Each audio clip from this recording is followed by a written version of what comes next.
अली बाबा और 40 चोर। अली बाबा जंगल में लकड़ियां काट रहे थे। उसने दरवाजे से आती हुई घोड़ों के चलने की आवाज सुनी। वो डर गया। वो करीबी दरख्त पर चढ़कर छुप गया। उसने झांक कर देखा तो 40 आदमी घोड़े पर सवार थे। 40 सवार एक चट्टान पर पहुंच गए। तेज सूरज की रोशनी में अली बाबा को उनके सोने के भरे चमकते बैग साफ नजर आ रहे थे। वो थैले चोरी के खजाने से भरे हुए थे। फिर उनके लीडर ने पुकारा, खुल जा सिम। और फिर अचानक एक चट्टान में एक बहुत बड़ा खुफिया दरवाजा खुला। 40 सवार अंदर घुस गए। जब वो सब अंदर थे, लीडर ने चिल्लाया, बंद हो जा सिम। खुफिया दरवाजा बंद हो गया। अली बाबा अभी तक अपने दरख्त की चोटी में छुपे इंतजार कर रहे थे। फिर सब सवार गार से बाहर निकल आए। लीडर चिल्लाया, बंद हो जा सिम। खुफिया दरवाजा बंद हो गया। अली बाबा ने पत्तों के पीछे से झांका। चोर अपने घोड़ों की काठी पर खाली थैले डाल कर रवाना हो गए। अली बाबा उनके जाने का इंतजार कर रहे थे। उसने सोचा कि क्या जादू का दरवाजा इसके लिए खुल जाएगा अगर वो खास अल्फाज कहे जो चोरों के लीडर ने कहे थे। अली बाबा ने पथरीली चट्टान की तरफ देखा और अंदर रखे सारे खजाने के बारे में सोचा। वो चट्टान के पास चला गया और बोला, खुल जा सिम। और फिर देखते ही देखते दरवाजा खुल गया। अंदर जाकर अली बाबा ने फिर से वो अल्फाज दोहराए, बंद हो जा सिम। और दरवाजा बंद हो गया। खजाने के गार में अली बाबा ने हैरत से इधर उधर देखा। चमकते जेवरात के ढेर और सोने के सिक्कों के ढेर थे। अली बाबा जेवरात और सोने से घिरा हुआ था। वो लालची नहीं था। वो जेवरात नहीं चाहता था। वो सिर्फ एक छोटा सा सोने का सिक्का चाहता था ताकि वो अपने और अपनी फैमिली के लिए, खानदान के लिए खाना खरीद सके। तो अली बाबा ने एक ही सिक्का लिया और पत्थर की सीढ़ियों से नीचे की तरफ भागा और दरवाजे पर आकर बोला, खुल जा सिम। फौरन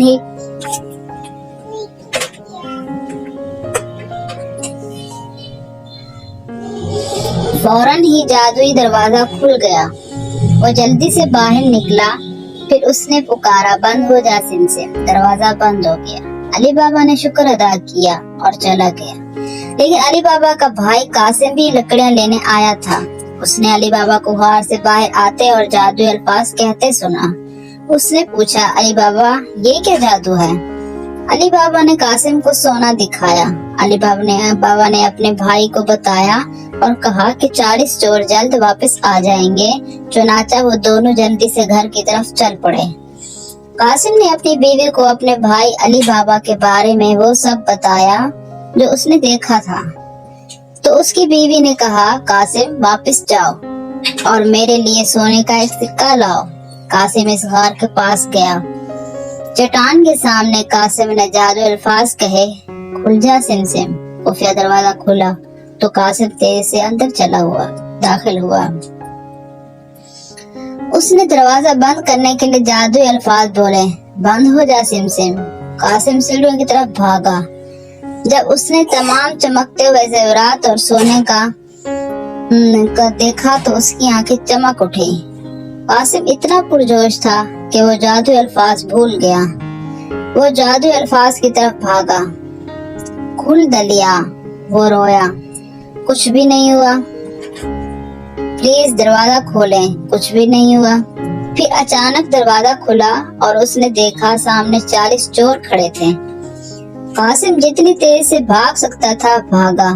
वो दरख्त पर चढ़कर छुप गया। कासिम की बीवी अपने शौहर के घर ना आने पर परेशान थी। वो अली बाबा के पास गई और कहा, मेहरबानी करके मेरे शौहर को ढूंढे। अली बाबा अपने भाई को ढूंढने चला गया। उसने हर तरफ देखा। उसने गार के बाहर भी देखा। अगले दिन चोर गार में वापस आए। लीडर चिल्लाया, रुको। उसने झुककर चॉकलेट के टुकड़ों को देखा जो अली बाबा ने अपने भाई को ढूंढते हुए गार के पास बैठकर केक खाया था।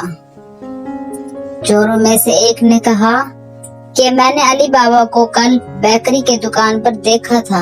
علی بابا نے سونے کے سکے کے ساتھ ایک چاکلیٹ کیک خریدا تھا.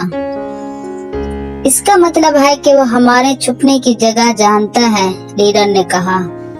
اب گاؤں واپس جاؤ اور ایک گاڑی اور ایک مضبوط گدھا لے آؤ. قاسم ابھی تک درخت میں چھپا ہوا تھا اور یہ ہر الفاظ سن رہا تھا. وہ جلدی سے واپس آیا اور علی بابا کو سارا واقعہ بتایا کہ چوروں کو سب پتہ چل چکا ہے کہ ہم نے ان کا سونا چرایا ہے.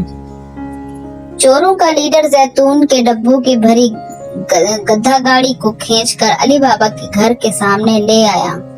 ان ڈبوں میں چور چھپے ہوئے تھے اور علی بابا اب ان کو پکڑنے کے لیے چوروں کے لیڈر نے دروازے پر دستک دی. علی بابا نے دروازہ کھولا اور کہا, اوہ اچھا, ہمیں زیتون کے تیل کی ضرورت ہے.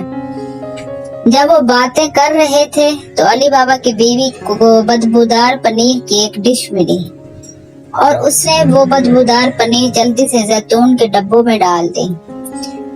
بدبودار پنیر نے چوروں کو اتنا تنگ کیا کہ وہ سب ڈبوں سے باہر نکل کر زمین پر گر گئے.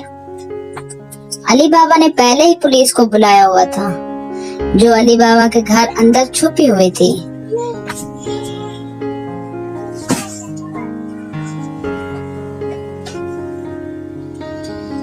انہوں نے تمام 40 چوروں کو پکڑ لیا اور جیل میں لے گئے.